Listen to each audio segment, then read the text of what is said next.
Testing, testing.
Good morning.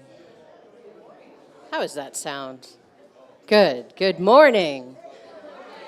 And welcome to the service of worship at the Unitarian Universalist Church of Tucson. For those of you I haven't had the pleasure of meeting yet, my name is Reverend Bethany Russell Lowe, and I have the great pleasure and honor of serving this congregation.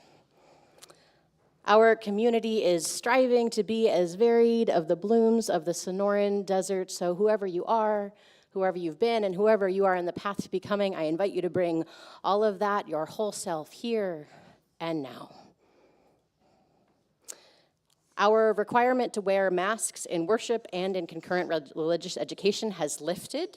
You are, of course, still welcome to mask, but it is not required. Our ask is that, though, if you are feeling sick, whether or not you have COVID tested, if you are feeling sick for some ways, we encourage you to join us from home in the future weeks or this week. If you are joining us for in-person activities, our hope also is that you are as vaccinated as you can be. Know that the booster this week knocked me out, so prepare for a rest day after your booster if you're getting one. I extend a special welcome to any visitors this morning and invite you to fill out a guest information card. If you're joining us on YouTube, you can go to our website and go to the newcomer tab and find that guest information card online. If you're joining us in person, you can go to the Welcome Center after worship, and there will be clipboards with yellow sheets of paper and people to help you fill out those guest information cards. We will meet for social hour right after the service, right here in Goddard. There will be coffee, iced tea, lemonade, snacks, and of course some good company. And if you're new with us, we invite you to take a red cup if you're drinking coffee or tea or water so that we can welcome you warmly. And if you're among us, one of us, warmly welcome the people with red mugs. In about 10 minutes, once we've lit the chalice and sung a little bit, we will be inviting you to choose your own adventure this morning. Ooh, yes. All of the activities we have planned are aimed at helping you process what action you can take to address climate change. We know that this is a topic that we all have a lot of big feelings about and small feelings about, and so we want to offer you different ways to process your grief and your hope. If you'd like to meet in a small group and discuss some questions that have been pre-prepared for about 20 minutes or so, you will be going with Jamili in about 10 minutes, and she'll direct you where you want to go. If you consider yourself a youth or young adult, we will have a special group for youth and young adults, which you can join. Again, just go with Jamili to join that group. If you feel like you'd like to sing today to move through your emotions about climate change, you could go with Brian, and you're going to just sing for a little bit. Maybe talk a little bit, but really sing about it. And if you'd like to have someone else talk at you and offer their own reflections on the environmental ethics, you can stay right here with me. So think about which of those you might choose, either a small group or singing in a big group or hearing a lot of words, and we will send you on your way in about 10 minutes. A few announcements, though, before we get further into our service. Next week, if you are an avid reader of our newsletter, you'll notice that there's a Blessing of the Animals service. Now, this is a service where in the past in this congregation, maybe 8 years ago or so, people have actually brought their pets and the pets got blessed. We are not going to do that because the logistics felt hard with hot weather, and this space and like cats felt really complicated. So it's going to be a service about our reverence and awe for all of the animals, the ones that live in our homes and the ones that live outside. And afterwards on Zoom in the afternoon, we'll have a pet meet and greet where we can show off our pets and have them meet each other, right? But don't bring your pets next week unless they are service animals. Service animals are always welcome. But don't bring your pets next week. We will have a Zoom meet and greet, though, and whether or not you have a pet, you can come see each other's animals, and we'll have some fun with that. OWL registration is open our whole lives, so if you know a 5 to 7-year-old or a 9 to 11-year-old whose parents might be interested in signing them up for comprehensive health and sexuality education, talk to Jamili after the service today, or talk to me if you don't know who Jamili is. Well, Jamili's in the back in the Welcome Center, and she will wave for you. Think about your neighbors or your friends or your grandkids for that, and if they might their parents might want to sign them up. And our board president, Wendy Gordon-Weeks, has an announcement for you all.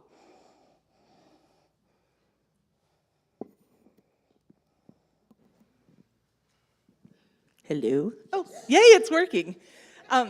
So if you were here at the end of August, you heard Reverend Sam Wilson, who is working with us for another year this year, tell you about the work we're doing on conflict transformation.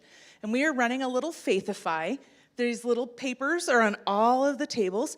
We have 2 weeks left. We are at 33% of what we want to get. If you have a friend that would like to just buy us a cup of coffee, seriously, like little $5, $7, $10 donation, if we all get a couple people to do that, we will hit our goal. Someone asked me, if we don't hit our goal, what happens? We will get the money. Don't worry about pledging if you are worried that we won't get to our goal, but we're going to, because we're all going to ask our friends if they want to buy UUCT a cup of coffee. So spread the word. The link is really easy, and there's a little QR code if you know how those work. And we will also be putting it out in the e-blast this week and on social media. So help us meet our goal. We've got 2 weeks. Thank you. Nice. As we continue into our service, please turn to a neighbor, hopefully one you did not have breakfast with this morning, and tell them a story about your favorite place in the natural world. Your favorite place in the natural world. If you're joining us online, you're welcome to put your answers in the chat right now.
Good morning. My name's Wendy Gordon Weeks, and in addition to being your board president, I am your worship associate this morning. Our words for our call to worship come from Reverend Gretchen Haley, and you have a part to say in these words. So when I point to you, you say rise. So let's try that. Rise. Great. We got this. We got this. Because the tides are rising, so must we rise. To this moment. Rise. To this day. Rise. To this life. This place in the web that is yours and ours. Rise. Because the earth remains our only home, and we, fellow travelers, its only hope for healing, wholeness. Rise. Before the mystery, before the Big Bang that started it all, that this infinite universe, rise. Or surrender with gratitude for this beauty, this chance to be part of it all, to give back to rise. Life, past, present, future, everywhere, always, as one. Come, let us worship together. Let us rise. Thank you. And our words for chalice lighting come from Reverend Leslie Takahashi, and I'm going to read them myself this morning. They're a little long for an everybody, so you get to listen to this part. Source of life, we are grateful for your consistency, expressed in tree rings and rock formations, the half-life of stars in the depths of oceans, and in the gentle, persistent spinning of the planet. Remind us of the constancy you need from us as well, to temper our needs, to fit within your limitations, to suppress our desires so your life forces can persist. In this day, may we reconnect to our life-giving, breath-freeing connection with you. And in doing so, may we be reminded of the changes we must pursue to make commitment to our planet our everyday devotion. And now, if you're joining us from home and have a chalice or candle nearby, please light it with us now as we light our chalice here in Goddard.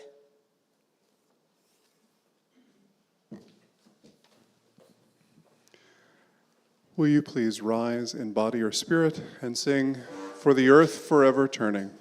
It's 163 in the gray hymnal if you grabbed one, but the words will be projected on the screen.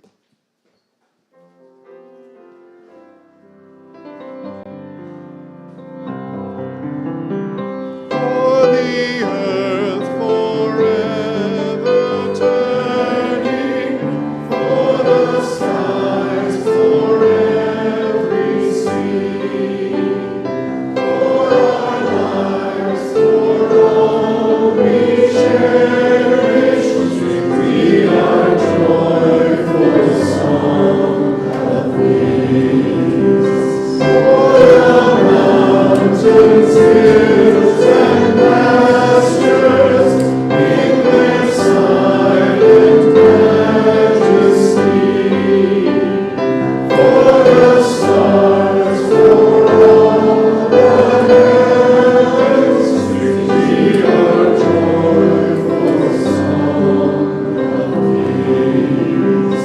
For the sun, for rain and thunder, for the seasons harmony, for our lives, for all creations, we are joyful praise to thee. For the world we raise our voices, for the home that gives us birth. In our joy we sing, returning home to our moving hills of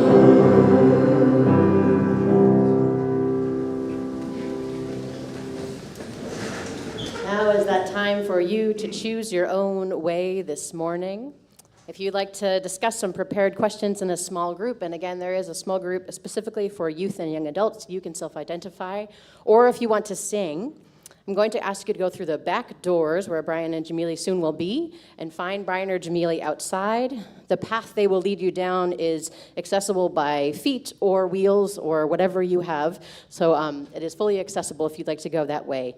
And a point that someone else raised is that the sermon and prayer, which I will offer, are being recorded. So if you're on the edge of where you want to go this morning, you could watch me later. You can't do those things later. So if you're thinking, maybe I should sing or maybe I should talk in a small group, go do that. You can choose your way now. And Danielle's going to play a little music while some people leave.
If you're staying here with us, I invite you to take a deep breath in and let it out.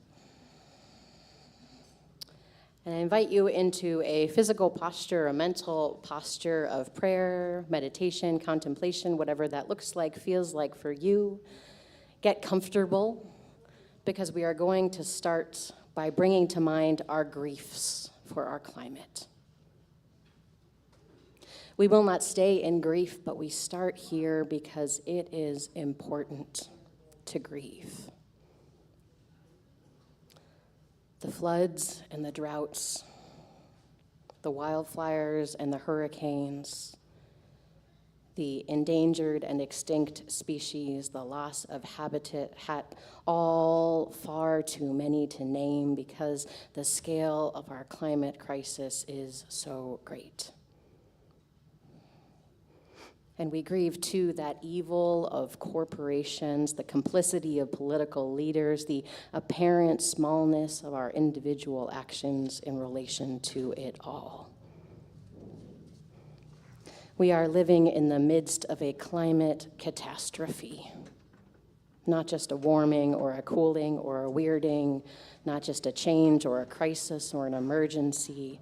This is catastrophe. So much has already been lost, and we know there is so much more at risk. There is too much grief for any of us to hold alone. So let us, in this space together, hold that grief. Let's take another deep breath. Some of you already are, breathing in that we are connected to each other and all creation through this breath. And as you bring it out, imagine yourself sending a blessing to each other and to all of creation.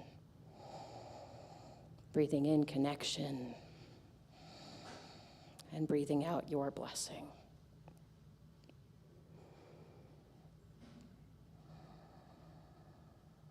Keep breathing as I read these words of interfaith climate prayer.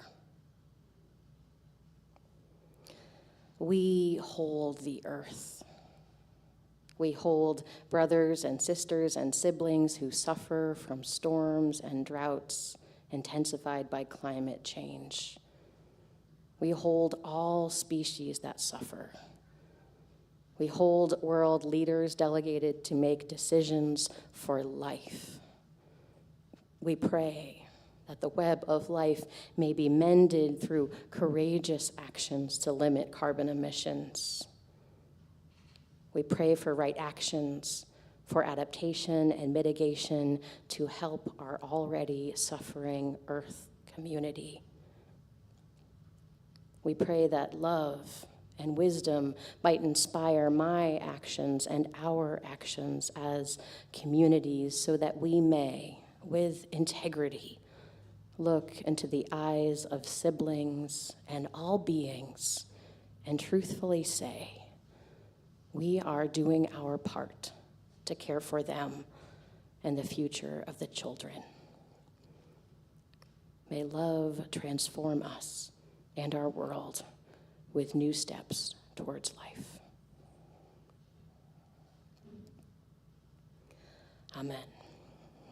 And may we make it so.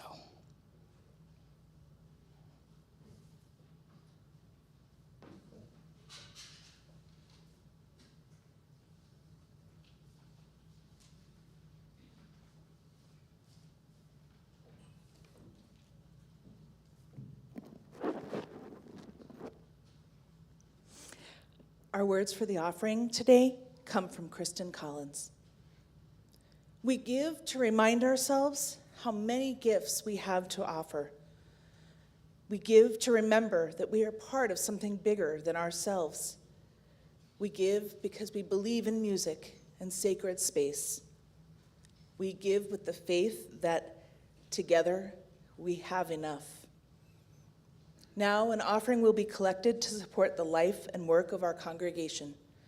If you're joining us on live stream, you can send a check to the office, give online at uuctucson.org/donate, or text 833-361-5796.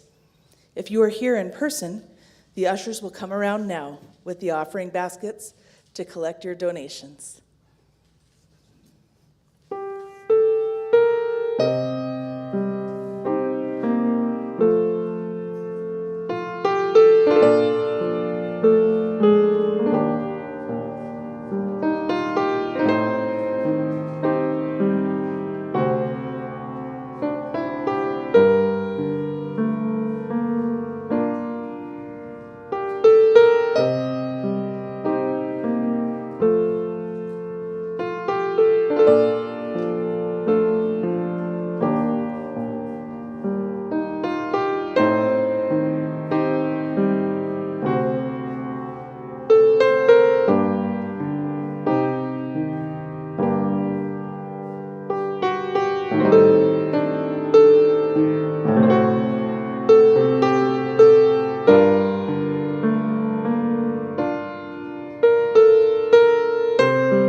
First, I'll say, Danielle, how good it is to have your music this morning.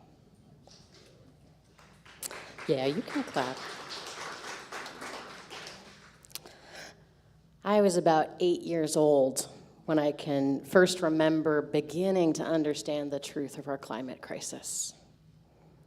My dad and I were walking either down or up the street I grew up on. I knew where we were, but not which direction we were facing. And we were talking about acid rain. Because when I was 8, that was we were at the tail end of kind of figuring out acid rain, scientists were, and which was the current impact of climate change that the media was focusing on then.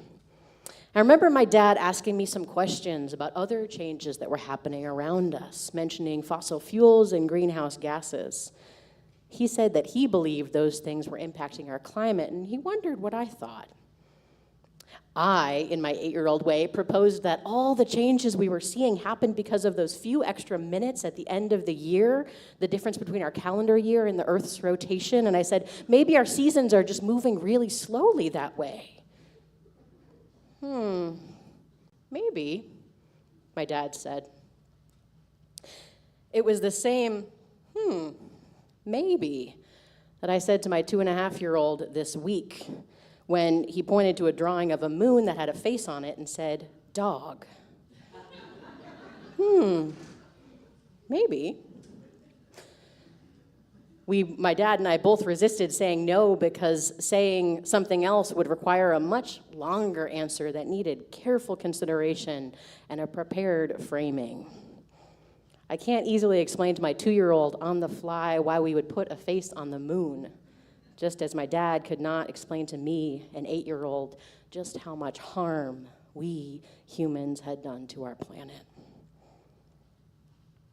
I know that you too have struggled like my dad did, struggled to explain to the children, explain to yourselves, make sense of it. You have struggled with the impact we have had are making on our planet. And I know that you have made some changes in your life. You have called your senators and representatives. You have protested and marched and yelled and screamed. Some of you have done a lot, like a lot.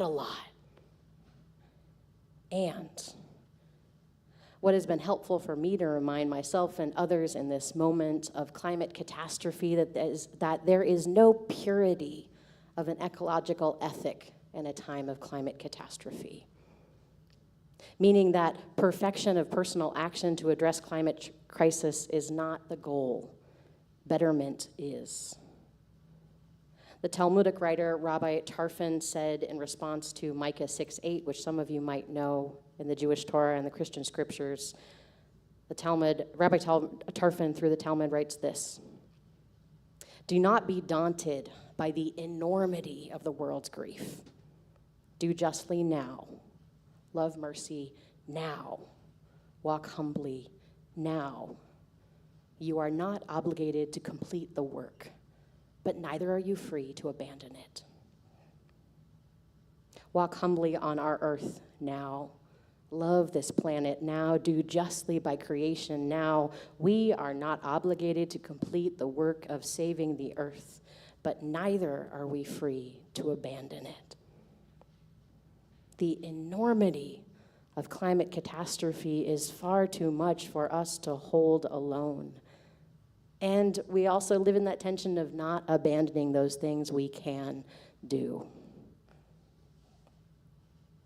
I've been struggling in anticipation for this moment of what a Unitarian Universalist ethic to ground our work for climate justice looks like. An ethic is something that orients our values and action, a value that orients our actions and behaviors. What can we ground that value in? I start with interdependence, which refers to this connection with and dependence on all creation and all that is. We are connected beyond our wildest imagination to both the natural world and all her creatures. And also in this globalizing world, we are deeply connected to large corporations whose desire for money and profit is leading to extraction and an exploitation of our world, including us. And any ecological ethic we adopt needs to address both the truths, the fact that we are part of creation, and this fact that we are part of corporate systems which are destroying creation. We are all complicit, and we can all do better, and none of us needs to aim for perfection here.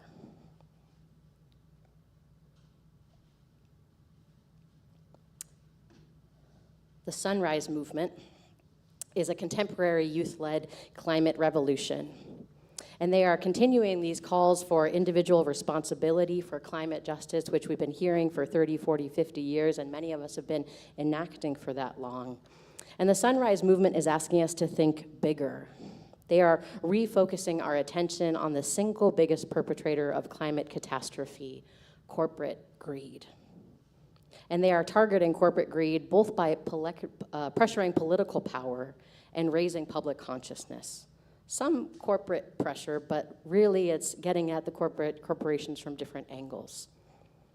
The Sunrise Movement was one of the major organizers behind the Civilian Climate Corps, which we celebrated with President Biden announcing the launch of this past week, kind of like AmeriCorps, but for the climate. Sunrise has been one of the biggest organizers behind the Green New Deal as well. I mentioned Sunrise here because I think that what I feel amongst Unitarian Universalists is this need to not give up the personal action piece, but to shift also towards corporate responsibility, right? And to understand our complicity in that and how we can alter or shift that complicity. Last weekend, there was a march to end fossil fuels in New York City, organized in part by some prominent Unitarian Universalists.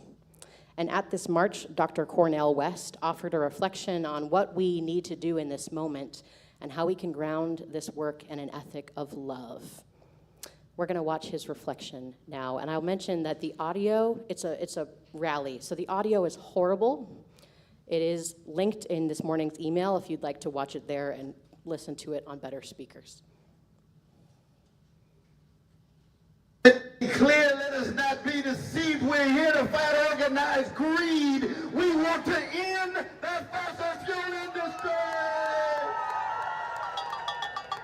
We want to end institutionalized indifference, and Rabbi Heschel is right.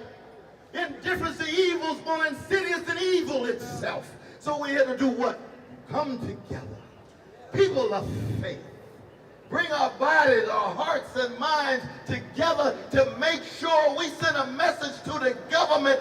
Both political parties need to know there's human beings in Cancer Alley. There's human beings who are victimized by Mountain Valley Project. There's human beings who are pipeline. There's human beings who are dealing with Willow Project.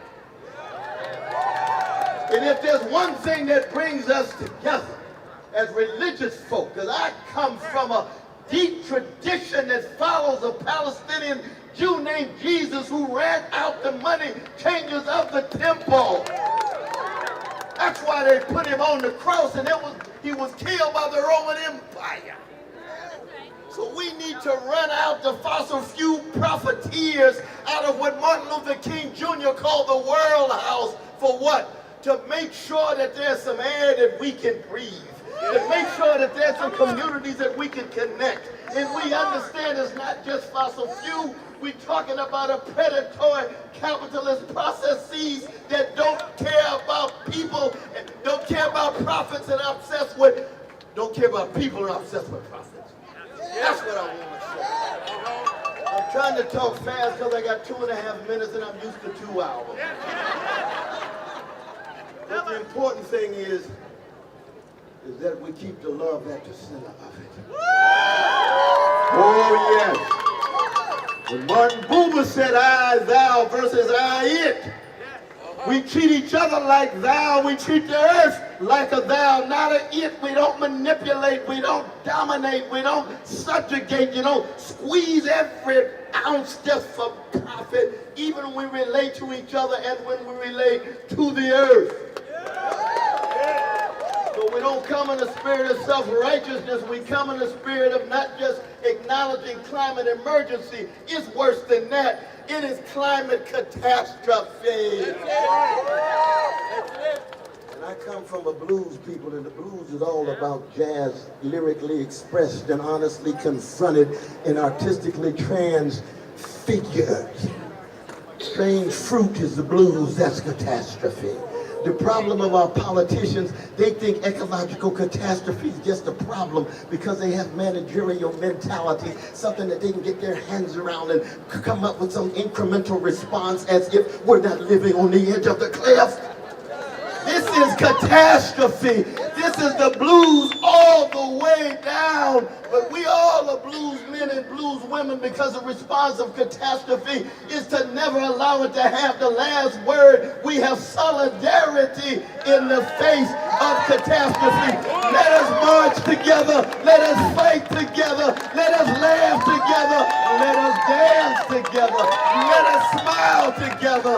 Let us cry together.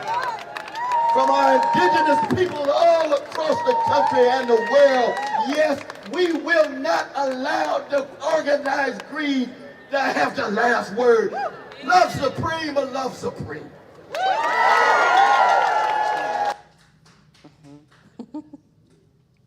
What I appreciate about Dr. Cornel West, and I'll mention here, Dr. Cornel West is a presidential candidate. This is by no means an endorsement. I found these to be theologically grounded words that are of our faith. What I love about Dr. Cornel West's reminder is the humanness of climate change, and that as humans, as part of creation, our opponent is not people who refuse to recycle or don't understand how.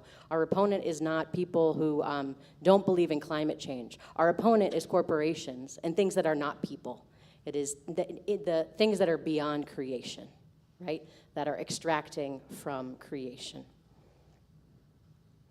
Sometimes, I don't know about you, but I feel really small in the face of corporate greed. Anybody else? Sometimes? Yeah, about the whole room.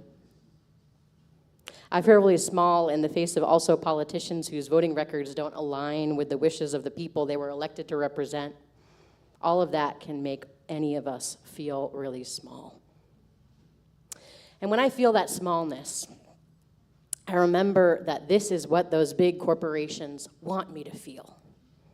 Because our smallness can quickly become apathy, being without feeling. This is the way that they keep their power. So if you feel that despair, next time you feel that despair, and perhaps moving towards some of that apathy in the face of corporate greed, I invite you to imagine with me now for a moment. Think back to a time when you were in the natural world or witnessing something of creation and felt a smallness in the vastness of our universe or in the complexity of that thing. Did you feel despair in that moment?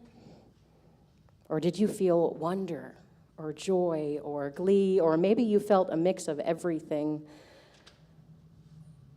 I'd ask that you lean into that wonder when you feel small in the vastness of creation, or when you feel small in the insidiousness of corporate greed.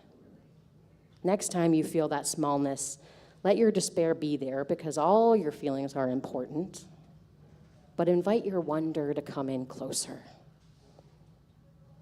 What do you know that you can do to lessen your impact on the climate? Wonder about both those personal actions, reduce, reuse, recycle, we all know this, and also wonder about what you could do to untangle your life from corporate greed and corporate power. Where else can you move your money or retirement? Where else can you shop? Where else can you learn what bills are on the table and call your politicians often to tell them how you feel? Remember that the work we do for the earth is not just for the sake of creation, it is for us too. In her book, Braiding Sweetgrass, Robin Wall Kimmerer writes, "Action on behalf of life transforms, because the relationships between self and the world is reciprocal. It is not a question of first getting enlightened or saving and then acting. As we work to heal the earth heals us. Any action we take to heal the climate is an action to heal ourselves."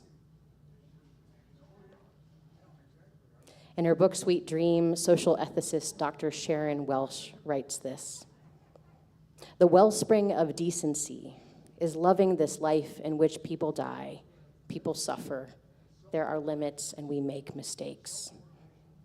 The wellspring then of moral action is not utopia, not a counterfactual vision, not a declaration that the world could and should be otherwise.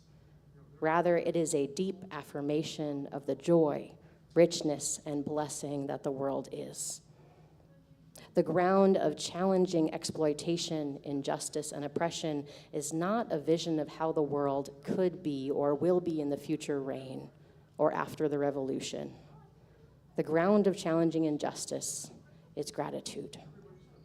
The heartbeat desire to honor the wonder of that which is, to cherish, to celebrate, to delight in the many gifts and joys of life. Remember, there is no purity of action in a time of climate collapse. But in the absence of perfection, do not abandon the work. Ground yourself in your interdependence with all of life. Give your despair a chair, but let your wonder sit closer. Joy is possible and necessary in a time of climate catastrophe.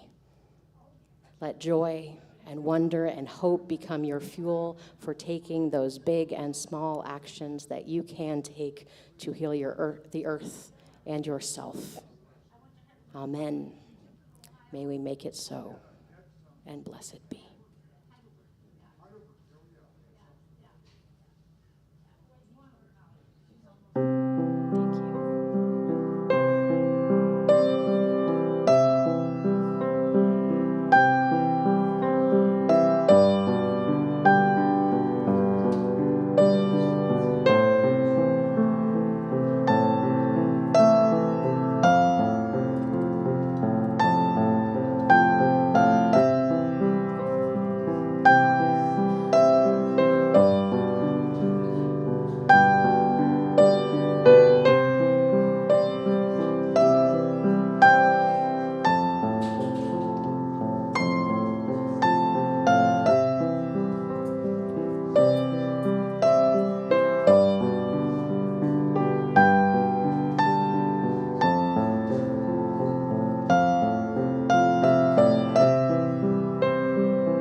Seated, we're going to move into a hymn,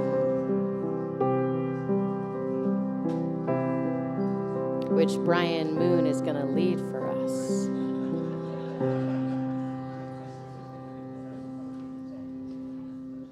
I apologize. I was shutting the door on people as they're walking in.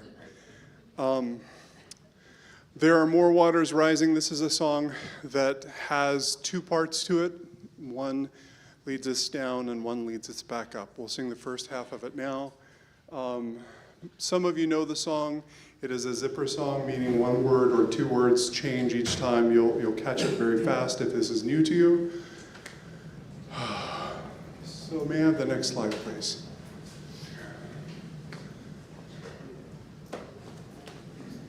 And I have to remember what pitch to start us on so we don't get too high or low. Apologies, my brain wasn't there. There are more waters rising. This I know, this I know. There are more waters rising, this I know. There are more waters rising when they find their way to me. There are more waters rising, this I know, this this I know. There are more waters rising, this I know. There are more fires burning, this I know. This I know. There are more fires burning, this I know.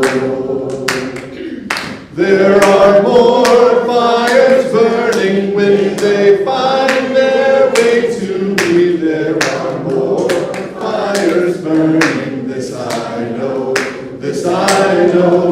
There are more fires burning, this I know.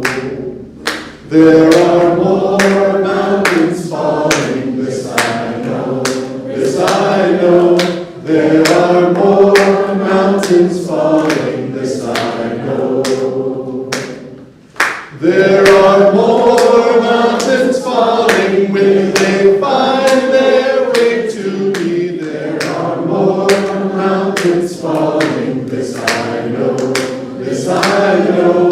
There are more mountains falling, this I know. The Sunrise Movement, a youth-led climate revolution of our time, is guided by 11 principles, and this is the last one. They write that their principle is to follow the idea that we are full of determination, fire, and hope. They continue, though our times are often dark and difficult, we know that sinking into despair is not an option. We choose to believe in ourselves and our movements and make space for light and love in our lives. Changing the world is a joyful and fulfilling process, and we let that show. The Sunrise Movement reminds us and themselves that in those moments of feeling inadequate and small, both despair and hope are possible. In moments when we despair at the state of our climate, if we want to turn that into determination and fire, we have to believe in ourselves and in our capacity to change the world. We have to find joy and hope and love and create those sometimes. Robin Wall Kimmerer writes in her book, Braiding Sweetgrass, grieving is a sign of spiritual health, but it is not enough to weep for our lost landscapes. We have to put our hands in the earth to make ourselves whole again. Even a wounded world is feeding us. Even a wounded world holds us, giving us moments of joy and wonder. She writes, I choose joy over despair. We are moving towards the end of our time together and asking you to choose to name your love. The question we'd like you to answer in a moment via our Menti is, what do you love and hope to never lose to climate chaos? What do you love and hope to never lose? Those of you who need some time to think, ignore me. I'm going to vamp on where that question came from. So come in a second because we're going to need some answers submitted. Yes, and go to menti.com if you have an answer. This question came out of the 2014 climate marches that were in New York City and around the world. And it was a question that they then asked people to write on ribbons. So it was a ribbon, and the ribbons were strung. And the reason these organizers, who could have gone to grief and despair and things that we lose, asked us to think about love, is they said that it has to start with love. Any action we take for the climate has to be rooted in our love. So we want people to be there to move through their grief, to have this love as a touch point. So the question again is, what do you love and hope to never lose to climate chaos? If you don't have a mobile device and want to submit a response, Brian Moon would be happy to give a response, to put the response in for you, or you could turn to a neighbor. Oh, and Wendy can too. So there's 2 people here if you'd like to give an answer, because there might be more than usual. And Danielle, could we have 60 seconds or something? Thank you.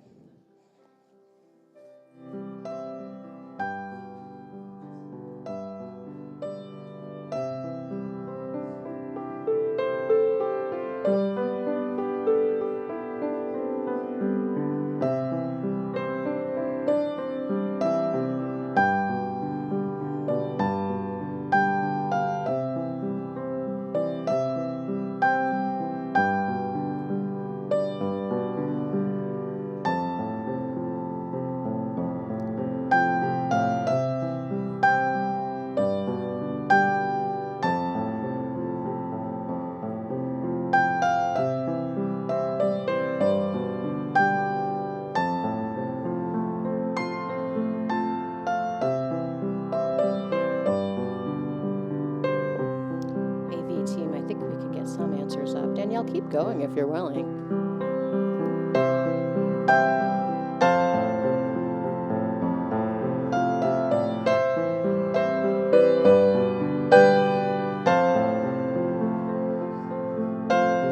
Maybe, Tim, could we get the Menti up? Thank you. Oh, your answers are flowing in. I'll read the ones I can see. What do you love and hope to never lose to climate change? Hummingbirds, coyotes, the medical care that keeps my son alive, the forests, stillness, hearing the birds chirping freely, our national parks, our saguaro forests, the corals, javelinas, the homes and cultures of those forced to migrate, my family and pets, pine-covered mountaintops like Mount Lemmon here in southern Arizona, deer, foxes, skunks, squirrels, and squawking jays. I hope that we don't lose our garden. I hope we don't lose the vast beauty of our world and all that is part of it. I hope that I love and hope to never lose sitting on the porch with my kids and my wife. We love the earth and hope to never lose her. Yeah, can we scroll back up to the top? I need to catch some of those, AV team, whenever you get a chance. Can you press an up arrow? There we are. The stillness of the mountain air, fresh water and clean air, seeing the stars, my family. Clean water, sea turtles, clean air. Though I'm so hard on the people that love me the most because they are the safest. Help me to remember this and tell them I love them each day. The innumerable, beautiful ways to express humanity, laughter, hugs, music, dancing, gardening, human community and connection with nature. We can only do this, all of this, together. I love gardening and my family, and I hope to not lose either. Down arrow. Scroll down if we can. I know you're trying. You're doing a great job. Oh. Yep, biodiversity, hope to never lose hope. All the remaining plant and animal species, the forests, the future generations, the Sonoran Desert, water, stability, peace, security, biodiversity. The mountains, canyons, desert of the Southwest, beauty, nature walks, sunsets, Reunion Island, whales, free-flowing streams with wildflowers along their banks and ripples over stones. The Sonoran Desert as a habitual geography.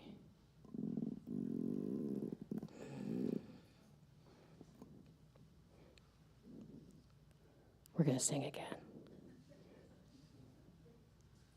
This time, if you would, please, as you are able, rise in body or spirit. And as you are able, sway left and right a little bit with me.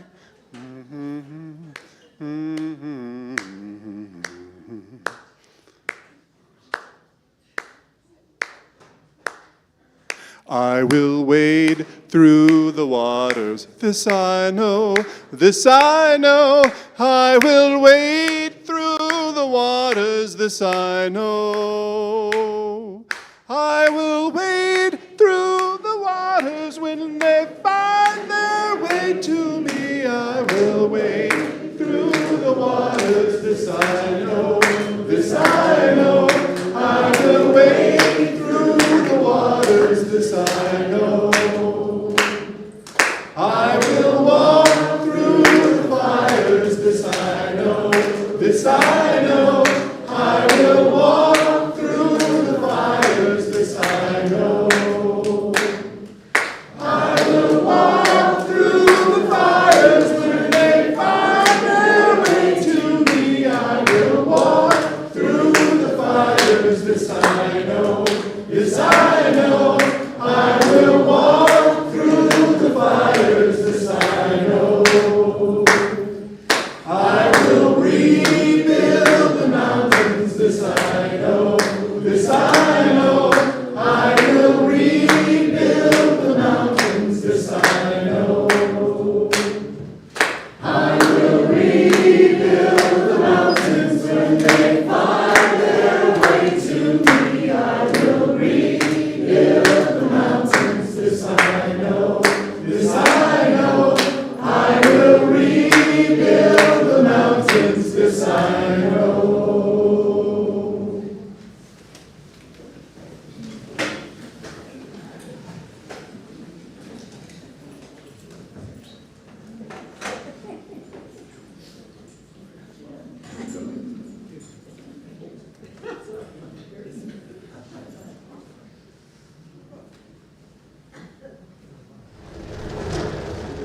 we are constantly being bombarded by problems that we face, and sometimes we can get completely overwhelmed. The story of the hummingbird is about this huge forest being consumed by a fire. All the animals in the forest come out and they are transfixed as they watch the forest burning, and they feel very overwhelmed, very powerless, except this little hummingbird.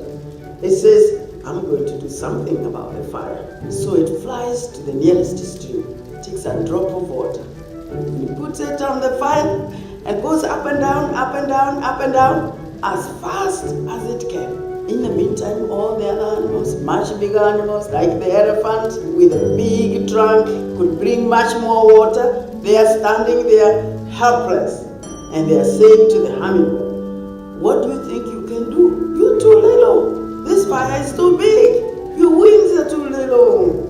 And your beak so small, you can only bring a small drop of water at a time. But as they continue to discourage it, it turns to them without wasting any time and tells them, I am doing the best I can.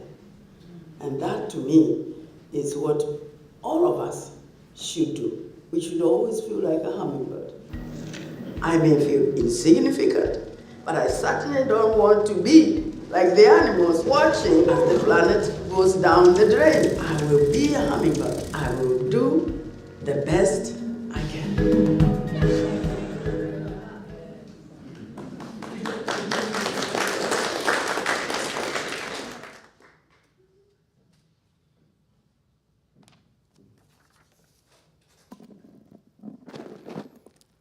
Now please join me in saying our words of chalice extinguishing.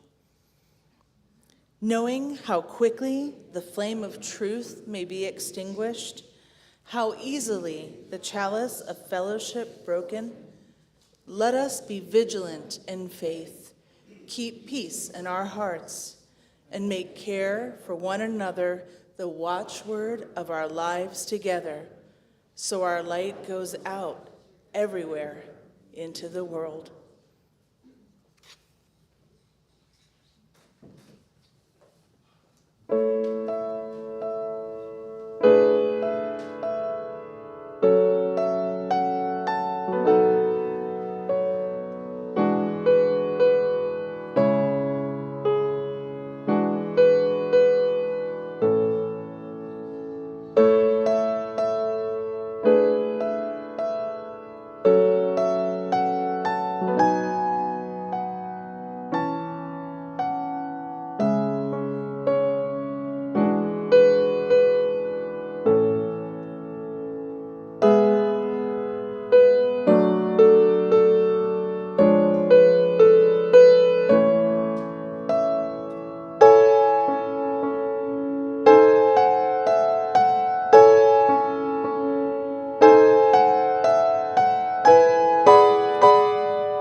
What have you got planned for the rest